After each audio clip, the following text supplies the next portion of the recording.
매일 성경 묵상을 돕는 해설 가이드입니다. 안녕하세요, 묵상코치입니다. 함께 읽고 나눈 말씀은 역대하 27장 1절에서 28장 15절까지 말씀입니다. 오늘 본문은 요담과 아스 왕의 통치에 대한 내용입니다.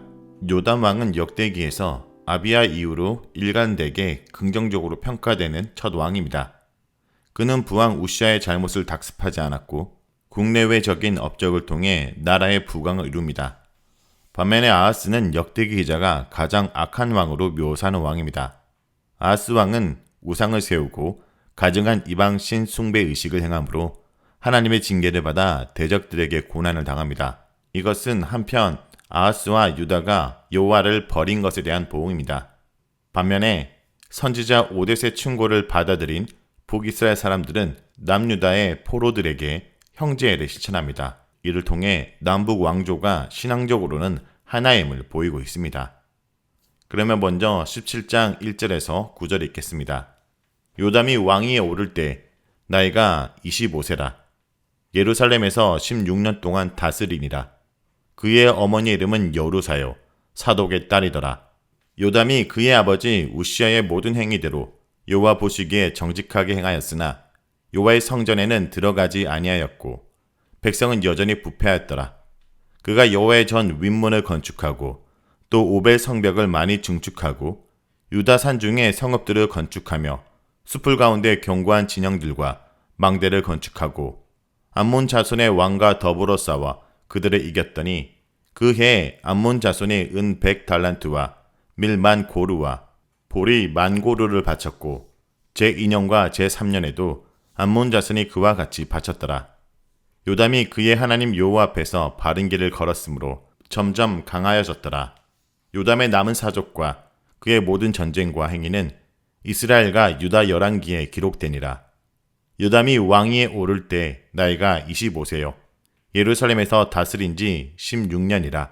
그가 그의 조상들과 함께 누움에 다윗성에 장사되고 그의 아들 아하스가 대신하여 왕이 되니라. 1절은 요담의 즉위입니다. 1절에서 2절에 역대기 기자의 전형적인 기록 양식을 보여줍니다. 요담은 25세에 왕위에 올라 16년 동안 유다를 통치합니다. 요담은 우시아 왕이 죽기 전에 마지막 10년 동안 부친과 공동 통치를 한 것으로 보이기 때문에 실제 통치 횟수는 6년으로 볼 수 있습니다. 요담의 모친은 사독의 딸 여루사입니다. 유다 왕들의 즉위 기사는 자주 모친의 고향이 언급됩니다. 요담의 모친은 사독의 딸로 소개되어 그녀가 대제사장 가문임을 암시하고 있습니다. 2절은 요담의 평가입니다. 요담은 그의 아버지 우시아의 모든 행위대로 여호와 보시기에 정직하게 행하였다라는 평가를 받습니다. 이것은 역대기 기자가 성소에서 분향한 일 외에 전반적으로 우시아 통치를 긍정적으로 평가하고 있음을 보여줍니다. 역대기 기자에 의하면 요담은 우시아보다 더 긍정적인 평가를 받은 왕입니다. 역대 기자는 요담에 대한 열왕기의 긍정적인 서술에 여호와의 성전에 들어가지 아니하였고 라는 구절을 덧붙입니다. 이것은 요담이 부친 우시아 왕의 실패를 dak습하지 않고자 노력했음을 의미합니다. 부친이 성소에서 분향하다 나병에 걸리게 된 사실은 요담에게 큰 충격으로 다가왔던 것 같습니다. 한편 열왕기의 편향 본문과 비교할 때 역대기는 요담이 산당을 제거하지 못했다라는 언급을 생략하여 요담에 대한 긍정적인 평가를 합니다. 경건한 요담과 달리 백성들은 타락한 모습을 보입니다. 불행히도 백성들은 요담을 본받지 않았던 것 같습니다. 그런데 여기에서 언급한 백성들의 부패함이 무엇을 의미하는지는 잘 알 수는 없습니다. 열왕기의 평행 본문과 비교해 볼 때 유다 백성이 산당에서 제사드리며 분향한 것을 가리키는 것으로 보입니다. 열왕기와 달리 역대기 기자는 백성들이 산당에서 제사드리며 분향한 것을 백성들의 책임으로 돌리고 있습니다. 이것은 요담을 긍정적으로 평가하고자 하는 역대기의 특징 중 하나로 볼 수 있습니다. 3절에서 4절은 요담의 건축 사업입니다. 3절부터 내용은 여호와 보시기에 정직히 행한 삶의 내용과 그로 인한 하나님의 복주심이 연결되고 있습니다. 역대 기자는 열왕기의 내용을 좀 더 확장해서 더 많은 업적을 소개합니다. 요담은 대체로 부왕 우시아 정책을 계승한 것으로 평가됩니다. 우시아가 그랬던 것처럼 건축 사업을 통해서 부강의 기초를 다집니다. 요담은 여호와의 전 윗문을 건축하고 오벨 성벽도 증축했습니다. 요담의 건축 사업은 유다 산중과 숲속에까지 미칩니다. 산중에는 서급을 건축하고 숲속에는 진영과 망대를 세워 국방을 경고케 합니다. 요담의 건축 사업은 하나님의 복주심에 대한 암시가 담겨 있습니다. 역대기 기자는 자주 경건한 왕들의 통치 기간에 있었던 건축 사업을 하나님의 복주심으로 연결합니다. 5절은 암몬과의 전쟁에서 승리한 내용입니다. 요담의 대표적인 대외 업적은 암몬과의 전투에서 승리를 거둔 것입니다. 이로 인해 암몬은 3년 동안 유다에게 조공을 바쳐야 했습니다. 이후로 유다는 암몬에 대해 군사적 우위를 점하게 되었습니다. 요담이 암몬과 전쟁을 했다는 사실은 암몬이 유다의 통제에서 벗어났음을 의미합니다. 왜냐하면 우시아 왕 때 암몬이 유다에게 조공을 바쳤기 때문입니다. 요담이 암몬과의 전투에서 승리한 것은 나병으로 불안정했던 우시아의 통치를 회복할 뿐만 아니라 더 나아가 완성하는 의미를 지니고 있습니다. 6절은 요담의 강성함입니다. 보통 유다 왕들의 경우와 달리 요담이 하나님 앞에 바른 길을 걸어가므로 점점 강성하여졌다라고 본문 얘기합니다. 이것은 요담이 하나님 앞에서 바른 길을 가게 된 것에 대한 보상으로 간성케 되는 거라고 말합니다. 요담의 업적과 암몬에게 승리한 일을 요담의 경건과 연결하고 있는 것입니다. 즉 요담의 성공은 하나님의 경외함과 말씀에 대한 순종에서 나온다라는 것입니다. 부친 우시아가 강성케 되어 교만함으로 실패의 길을 걸어갔던 것과 달리 요담은 형통함에도 불구하고 끝까지 하나님 앞에서 자신의 본분을 잃지 않았습니다. 그러면서 요담은 선조들이 보였던 강성함, 교만, 타락이라는 고리를 끄는 왕으로 선정되고 있습니다. 7절에서 8절은 요담의 행적입니다. 요담의 남은 행적과 전투가 이스라엘과 유다 열왕기에 기록되어 있음을 언급합니다. 본문에 기록된 내용 외에도 더 많은 요담의 업적들이 있음을 의미합니다. 7절에 언급된 모든 전쟁에는 아담 왕 르신과 이스라엘 왕 베가 연합군과 치른 전쟁도 포함된 것으로 보입니다.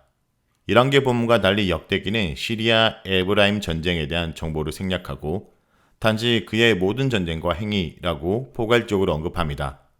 이렇게 한 이유는 역대 기자가 시리아 에브라임 전쟁으로 생긴 불행한 결과를 경건한 요담 왕과 연결하지 않기 위함입니다. 8절에서 요담이 25세에 왕위에 올라 16년 동안 나라를 다스렸다는 것을 언급합니다. 9절은 요담의 장사입니다. 요담은 16년 동안 통치를 마감하고 다윗성에 장사됩니다. 요담은 여호사밧 이후 다윗성의 왕실의 묘지에 묻혔던 첫 왕이 됩니다. 이것은 끝까지 신실함을 잊지 않은 경건한 왕에 대한 하나님의 보응이었습니다. 다음은 28장 1절에서 7절 읽겠습니다. 아하스가 왕위에 오를 때 나이가 20세라. 예루살렘에서 16년 동안 다스렸으나 그의 조상 다윗과 같이 아니하여 여호와 보시기에 정직하게 행하지 아니하고 이스라엘 왕들의 길로 행하여 바알들의 우상을 부어 만들고 또 흰놈의 아들 골짜기에서 분향하고 여호와께서 이스라엘 자손에게 쫓아내신 이방 사람들의 가증한 일을 본받아 그의 자녀들을 불사르고 또 산당과 작은 산 위와 모든 푸른 나무 아래에서 제사를 드리며 분향하니라. 그러므로 그의 하나님 여호와께서 그를 아람 왕의 손에 넘기심에 그들이 쳐서 심히 많은 무리가 사로잡아 다메섹으로 갔으며 또 이스라엘 왕의 손에 넘기심에 그가 쳐서 극에 살육하였으니 이는 그의 조상들의 하나님 여호와를 버렸습니다. 느말랴의 아들 베가가 유다에서 하루 동안에 용사 12만 명을 죽였으며 에브람의 용사 시그리는 왕의 아들 마세야와 국내 대신 아스리감과 총리 대신 에가나를 죽였더라. 1절은 아하스의 즉위와 통치입니다. 아하스의 통치에 대한 도입은 즉위 연령, 통치 기간, 그리고 전반적인 평가로 구성됩니다. 이러한 양식은 이전에 악한 왕으로 소개된 요람의 경우와 동일합니다. 이 두 왕의 경우 모두 모친에 대한 정보는 생략되어 있습니다. 아하스에 대한 전반적인 평가는 매우 부정적인데 그는 다윗과 같지 않고 여호와 보시기에 정직히 행치 않았다라고 평가받습니다. 2절에서 4절은 아하스의 악행입니다. 아하스의 악행에 대한 소개는 먼저 북이스라엘 왕들의 길로 행했다라는 말로 시작됩니다. 역대기에서 이러한 평가를 받은 왕은 여호람과 아하시야 왕인데 이 두 사람은 모두 이세벨의 딸 아달랴의 영향을 받은 왕들입니다. 아하스가 이스라엘 왕들의 길로 행했다라는 표현은 그가 북이스라엘 타락한 종교에 영향을 받았음을 의미합니다. 역대기 기자에 의하면 아하스가 행한 대표적인 악행은 세 가지로 제시됩니다. 첫째는 바알들의 우상을 만든 일인데 이것은 아하스가 바알 숭배에 깊이 빠졌음을 의미합니다.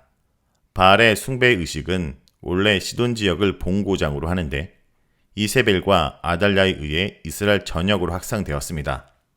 우상 숭배와 관련된 또 다른 의식은 흰놈의 아들 골짜기에서 분향하고 자녀를 불사른 일입니다. 자녀를 불살라 바치는 의식은 암몬신 몰렉을 숭배하는 대표적인 의식입니다.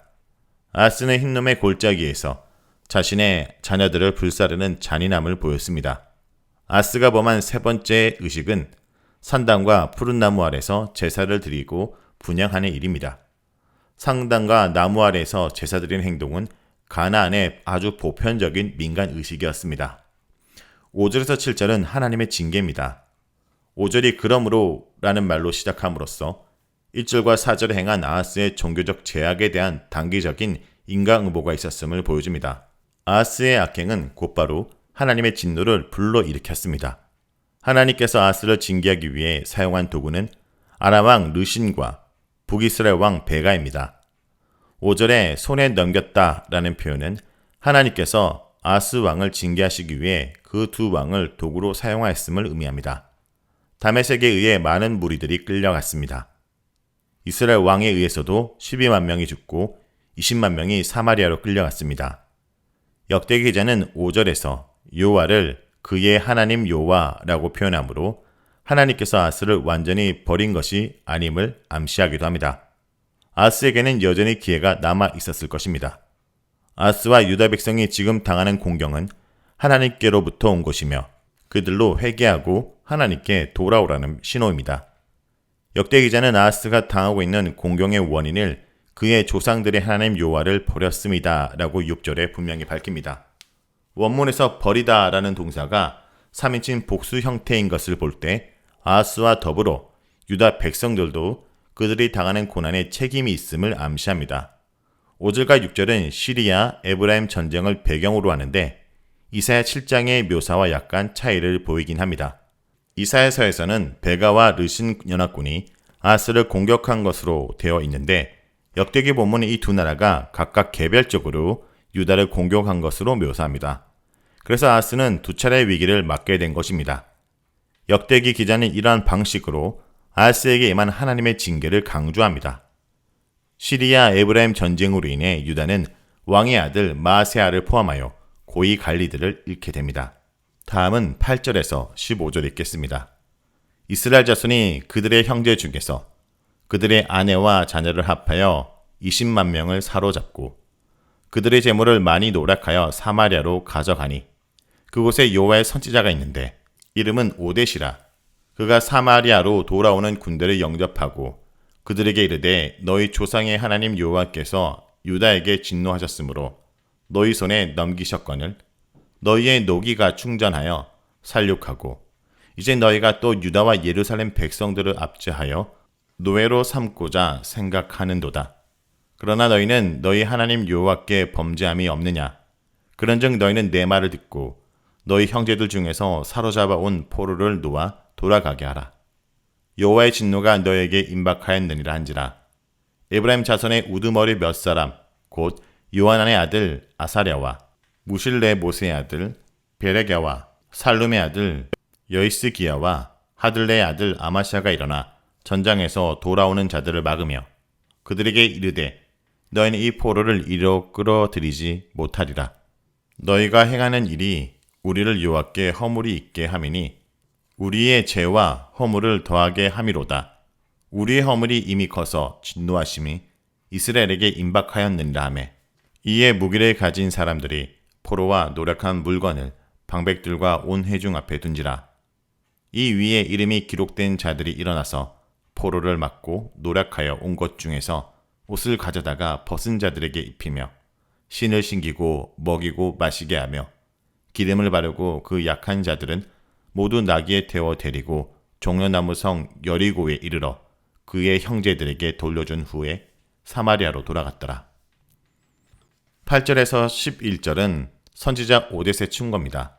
이제 이야기 무대가 북이스라엘로 이동합니다. 역대기가 북왕국에 대해 부정적으로 그리고 있는 것과 달리 이곳에서는 북이스라엘이 긍정적으로 기술되고 있습니다. 이 단락은 아하스 왕의 통치보다 북이스라엘과 유다 관계에 초점을 두고 있습니다. 이스라엘 백성들은 전쟁에서 승리한 후 유다 사람 20만 명을 사로잡아 사마리아로 끌고 갑니다. 역대기자는 유다 사람들을 이스라엘의 형제들이라고 표현합니다. 이것은 북이스라엘 사람들을 하나님의 언약 백성 범주에 포함하려는 의도로 보입니다. 비록 북왕국이 정치적 실체로서 정통성을 상실하였지만 그 백성들은 여전히 하나님의 통치 아래 남아있음을 의미합니다. 선지자 오뎃은 유다 백성들을 포로로 끌고 오는 이스라엘 사람들의 행동을 비난합니다. 그의 메시지의 요지는 하나님께서 유다의 범죄를 징계하시기 위해 북이스라엘을 도구로 사용하셨는데 북이스라엘 백성들이 도에 넘치는 행동을 하고 있다라는 것입니다. 더욱이 유다 백성들을 노예로 삼고자 하는 행동은 율법을 어기는 범죄 행위라는 것입니다. 만약 유다의 포로들을 돌려보내지 않는다면 하나님께서 그들에게도 진노하실 것입니다. 12절에서 15절은 북이스라엘 사람들의 순종입니다. 예언자 오뎃의 충고를 듣고 4명의 에브라임 지도자들은 곧바로 순종합니다. 역대기자는 그들의 이름을 일일이 열거함으로써 그들의 행동을 매우 호의적으로 평가합니다. 에브라임 지도자들은 전장에서 들어오는 군대를 가로막으며 포로들을 돌려보낼 것을 강력하게 요청합니다. 왜냐하면 유다의 포로로 끌려오는 것은 북이스라엘이 하나님께 죄를 짓는 것이고 그로 인해 하나님의 진노가 임하기 때문입니다. 이에 대해 병사들이 포로들과 모든 전리품을 포기하기로 결정하고 그것들을 방백들과 회중들 앞에 내놓습니다. 에브라임의 지도자들은 유다의 포로들을 따뜻하게 맞아들이고 그들에게 정성껏 호의를 베풉니다. 15절의 표현은 선한 사마리아인의 행동을 연상케 합니다. 예수님께서는 선한 사마리아 비유를 말씀하실 때 이 사건을 염두에 계셨던 것으로 보이기도 합니다. 이스라엘의 지도자들은 남북 이스라엘의 경계에 위치한 여리고에 이르러 포로들을 돌려보내고 다시 사마리아로 돌아갑니다. 에브라임 지도자들의 선행으로 남북 이스라엘 분쟁의 장소가 형제애를 실천하는 장소로 바뀌게 됩니다. 북이스라엘 백성들의 순종의 모습은 아하스 왕의 부정적인 모습과 대조를 이룹니다. 역대 기자는 이 이야기를 아하스 왕의 통치 기사에 포함하여 아하스 왕의 부정적인 모습을 더욱 강화시킵니다. 전체적인 문맥에서 이 사건은 징계에도 불구하고 그의 백성들에게 긍휼을 베푸시는 하나님의 은혜를 나타내고 있습니다. 자, 여기까지가 역대하 17장 1절에서 28장 15절까지 말씀입니다. 오늘 말씀을 통해 우리는 무엇을 묵상하고 적용해야 할까요? 첫째, 지도자들에게는 자신의 경건만이 아니라 공동체 전체의 신앙을 바로 세워야 할 책임이 있습니다.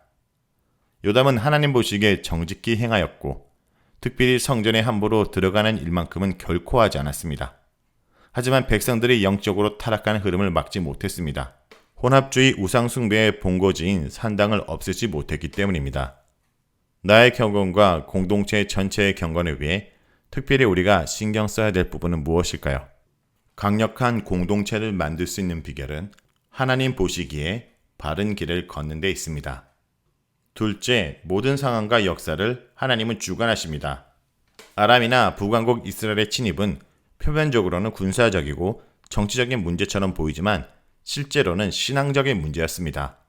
아하스가 우상 숭배를 일삼으며 하나님을 버렸기에 하나님께서 아하스를 대적들의 손에 넘기신 것입니다. 아하스의 대적들을 사용하셔서 유다가 더 악한 길로 가지 않고 하나님께 돌아오도록 하신 것입니다. 결국 우리의 모든 상황은 하나님과의 관계와 무관하지 않습니다. 내가 겪고 있는 것이 경제적, 정치적 문제인 것처럼 보이지만 결국은 하나님과 하나님 백성과의 관계인 신앙적인 문제라는 것을 잊지 않길 원합니다.